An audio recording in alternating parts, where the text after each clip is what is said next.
Mu 2003 gushika ubu hariko harahindurwa ivyuka vya kera, ari ivyuka vyakora mu mafrigo mwebwe mu magazine bita ngo ni R12 nivyo mbona twavuze ngo ni CFC. Ivyo vyaravuyeho gushika muri mu 2010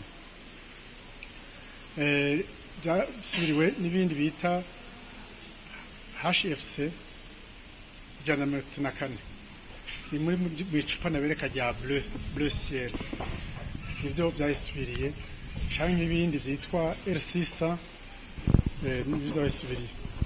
Hakaba rero n'ibindi kuri ibi zuba binini bikanyisha bikoresha ivyo bita ama HCFC, aryo bita ama R22.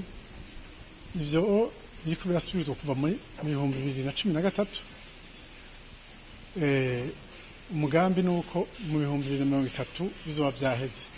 Numva babihaye umwanya muremure kubera vyari vyinshi yakora mu kimatiza mu byo gukanyisha mu mazu byo bijya kwa muganga, mu byo gukanyisha ibyo kurya babika mu bizu bikanyisha.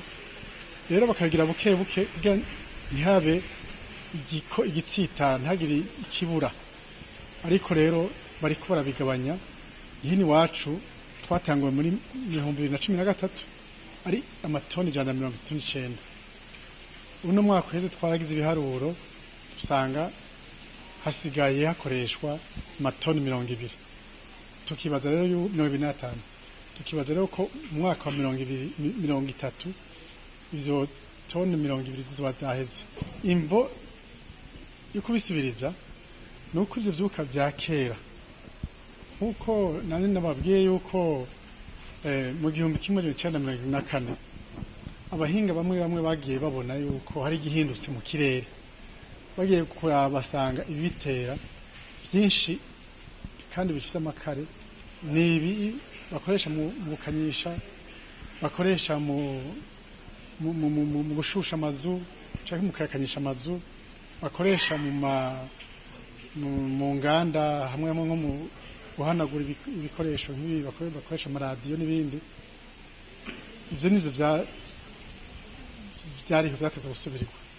Rero kubera iyi convention ya Montreal uko basubiza ntaco bakora bataramu kindi bagisubiriza, vyose byo gusubiza birahari.